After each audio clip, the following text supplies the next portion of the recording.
안녕하세요. 반갑습니다. 말씀과 함께하는 수요일입니다. 보네포 목사님의 성도의 공동생활을 중심으로 나누고 있습니다. 지금 마지막 챕터 죄고백과 성만찬의 내용을 지금 살펴보고 있는데, 죄고백하고 성만찬은 모두 공동체 안에서 이루어지는 거니까 성도의 공동생활이라는 큰 주제 안에서 다루고 있는 거고요. 성만찬과 어떻게 보면 공동체 생활 전체가 크게 본다면 주님의 몸에, 예수님의 몸에 참여하는 일이기 때문에 반드시 죄 고백을 하는 것이, 그러니까 몸을 분별하여 정결하게 하는 것들이 필요합니다. 우리가 지난주에는 죄 고백으로 일어나는 4가지 돌파에 대해서 말씀을 나눴습니다. 그러니까 다시 말하면 주의 몸에 지체가 된 형제는 서로에게 죄를 고백해야 하고요. 그럴 때에 다시 공동체의 온전한 하나됨을 누릴 수 있고요. 또 그렇게 겸손하게 죄를 고백할 때 우리는 십자가의 예수님을 보게 되면서 그 십자가 앞에서 그 십자가의 죽음이 나의 죽음이 되고 또 그곳에서 승리하신 예수님의 승리에 내가 동참하게 되는 거예요. 그 결과로 죄와 사망의 굴레에서 벗어날 수 있지요. 그렇기 때문에 또 새로운 삶을 살아갈 수 있게 되고 더욱더 확신 가운데 거할 수 있게 됩니다. 이제 오늘은 무슨 얘기를 할 거냐면, 그래서 누구에게 죄를 고백해야 하나, 또 그런 죄 고백을 할 때 주의해야 되고 경계해야 될 것이 무엇인지에 대해서 나눠보려고 합니다. 죄 고백 누구한테 해야 돼요? 어떤 전문 신학 훈련을 받은 어떤 목회자에게 해야 하는 겁니까? 아니면 예배 시간에 둘씩 짝지어서 서로에게 죄 고백하세요 이렇게 할 수 있는 걸까요? 둘 다 아니에요. 둘 다 아니에요. 일단 기본적으로는요, 예수 그리스도 안에서 사실은 누구에게나 그리스도 안에 있는 사람이라면 서로에게 고백할 수 있어야 돼요. 일단 기본적인 전제는. 그런데 죄를 고백하는 게 사실은 너무너무 괴롭고 힘든 일이죠. 근데 듣는 것도, 그 죄 고백을 듣는 것도 결코 사실은 쉽지 않습니다. 결코 쉽지가 않습니다. 제가 DTS 간사로 있을 때요, 그 훈련 과정에서 여러 형태의 죄 고백이 있었어요. 지난번에도 말씀드렸지만 일주일에 한 번씩 공동체 앞에서 죄 고백, 용서를 구하는 시간도 있었고, 근데 그보다 더 깊고 은밀한 죄가 있잖아요. 그럴 때는 어떻게 보면 담당 소그룹 간사와 단둘이서 1대1로 함께 기도하면서 고백하는 그런 일도 있었습니다. 또 소그룹 차원에서 마음속에 어떤 오래 묵었던 상처나 또 미움이나 거기서 나왔던 쓴뿌리에 대해서 고백하고 또 함께 기도하고 돌이키는 그런 시간들도 있었어요. 그러니까 여러 층위로 있었던 거죠. 근데 그게 모든 시간이 어느 시간 하나 쉬운 시간이 없었어요. 다 힘듭니다. 네, 정말 힘들고 너무 어렵지만 그 죄 고백 이후에 죄의 멍에로부터 자유케 되고 평안을 누리는 그런 형제와 자매들을 볼 때, 또 내 자신이 또 그렇게 정말 자유케 될 그런 어떤 자유됨을 누릴 때 정말 큰 기쁨, 또 주님 주신 새 힘을 얻는 그런 시간이었습니다. 어쨌든 그 과정 자체는 너무너무 괴롭고 어려운 일이었어요. 아무튼간 기본적으로는 우리가 서로의 죄의 고백을 다 들을 수 있지만 그것이 쉽지는 않다. 또 누군가 죄의 고백을 할 때 그걸 듣는 사람이 모두가 다 그렇게 깊게 죄에 대해서 이해하는 것도 아니에요. 또 어떤 경우에는 오히려 그걸 듣고 판단하거나 정죄할 수 있고요. 또 잘못된 경우, 정말 심하게 악용되는 경우에는 그것을 누군가에게 다른 사람한테 퍼뜨리면서 공동체에 큰 분열을 일으키고 또 죄 고백한 사람한테 오히려 큰 상처를 줄 수도 있어요. 그러니까 너무너무 조심해야 되죠. 그런데 누가 들을 수 있냐? 누구에게 고백해야 되냐? 가장 기본된 전제는요, 십자가 아래 있는 사람, 예수님의 십자가 안에서 자신의 죄성에 대해서, 자신의 죄인됨에 대해서 깊이 인식하고 이해하고 날마다 그래서 주님의 은혜 없이는 살아갈 수 없는 사람, 예, 그 사람은요, 자신의 죄의 깊이에 대해서 너무너무 뭐랄까요? 너무 어떻게 보면 적나라하게 들여다봤기 때문에 다른 사람이 어떠한 죄에 대해서도 낯설게 여기지는 게 아니에요. 그 사람은 정죄할 수 없는 거예요. 자신을 포함해서 또 형제를 포함해서 인간이란 존재가 얼마나 연약하고 또 죄에 쉽게 무너지고 또 그 안에서 또 방황하는 자라는 것을 깊게 알고 있어요. 그렇기 때문에 정말 십자가의 은혜가 필요하고 주님의 은혜가 날마다 매 순간 필요하다는 걸 너무너무 잘 알고 있는 사람이에요. 이렇게 십자가 아래 있는 사람만이 형제의 죄 고백을 들을 수 있는 거예요. 삶의 연륜이 깊다고 해서 들을 수 있는 것이 아니고요. 교회에서 직분이 뭐가 있다고 해서 들을 수 있는 것도 아니고요. 지식이 많다고 해서 들을 수 있는 것도 아니고요. 예, 딱 한 가지 기준이 있다면요. 십자가를 통과한 사람, 십자가 아래 날마다 거하는 사람, 십자가의 은혜가 날마다 필요한 것을 너무 깊이 인식하며 그것을 갈급하게 찾는 사람, 그런 사람만이 형제의 죄 고백을 들을 수 있습니다. 그런 사람은요, 누군가 자기에게 정말 겸손하게 정직하게 죄 고백을 할 때 어떤 마음이 드냐면, 나와 같은 죄인, 하나님을 저버리고 작은 마음대로 살던 이 죄인, 이 형제, 이 죄인이 이 형제가 이제 돌이켜 하나님의 용서를 구하면서 나오는구나 하고 가슴 깊이 어떻게 보면 동일한 마음을 가지고 같이 하나님 앞에 나가줄 수 있는 거예요.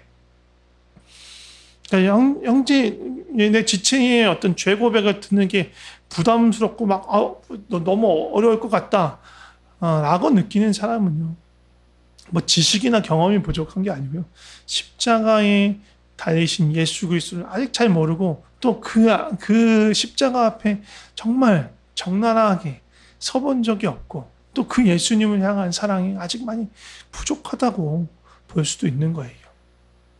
아무튼 이렇게 정말로 십자가를 경험하고 십자가 앞에 날마다 거하는 사람이 있다면 그 사람에게 죄 고백을 할 수 있어요.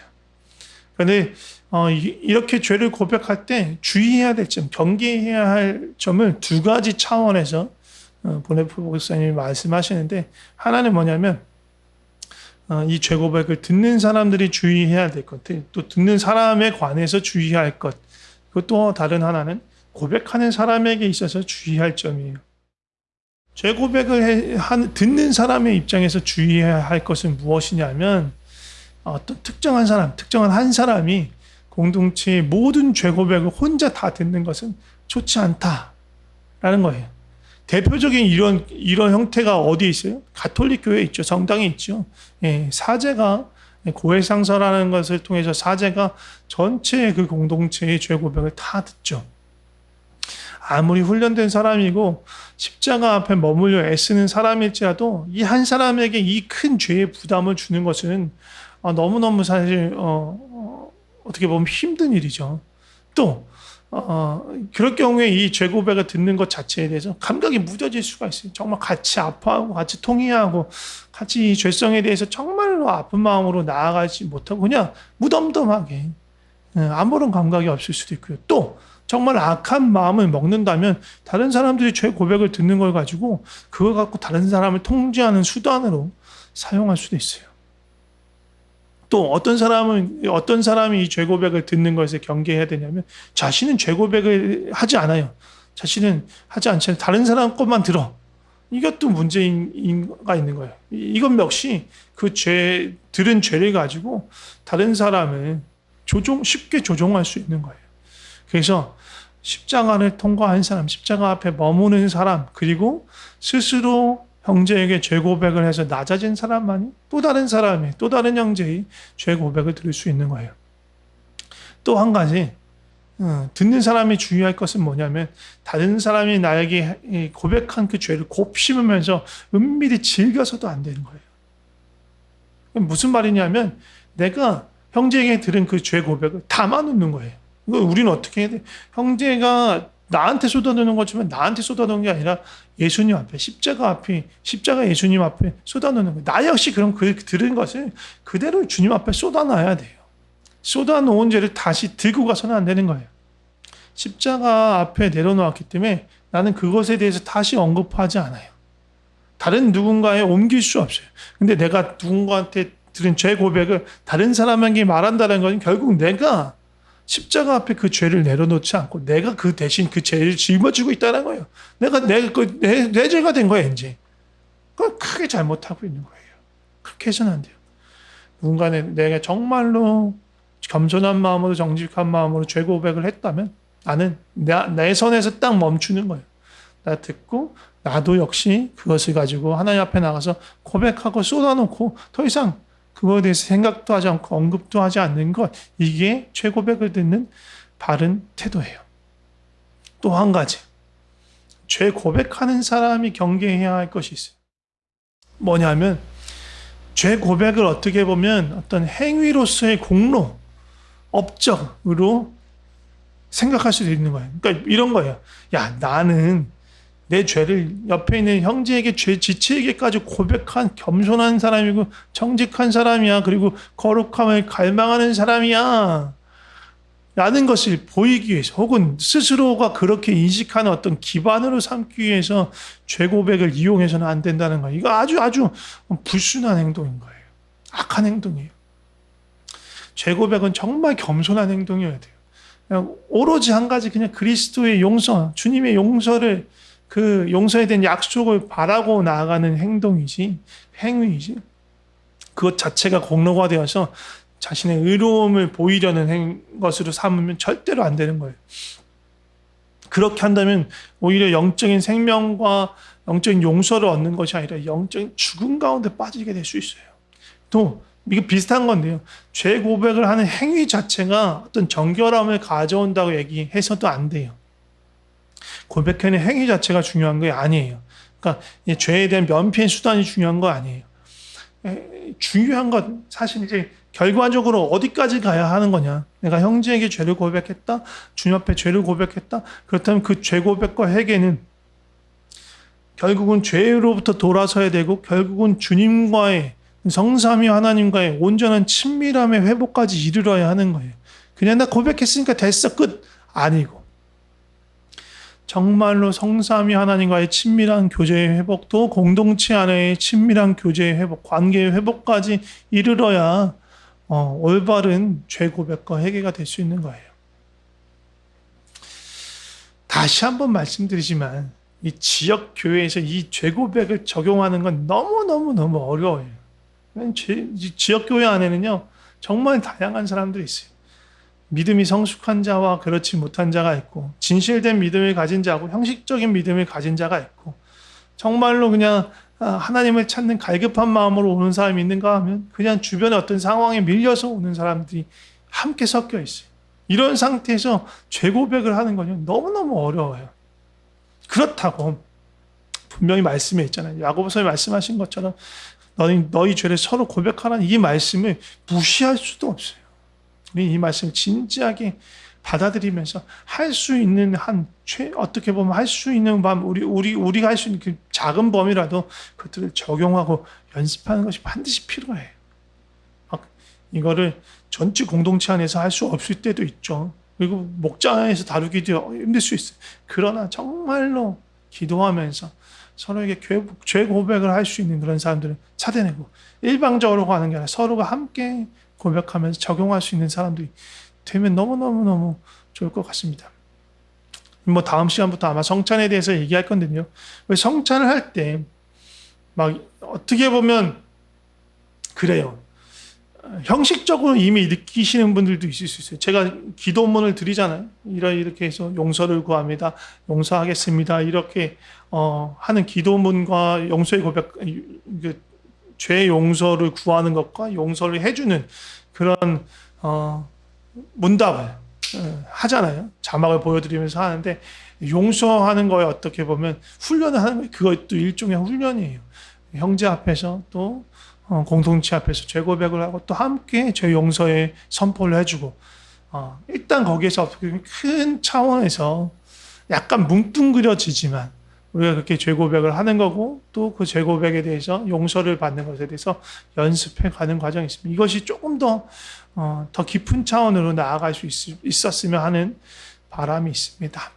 오늘은 여기까지 마치고요. 이제 제가 기도하고 마치도록 하겠습니다. 하나님 아버지 감사합니다.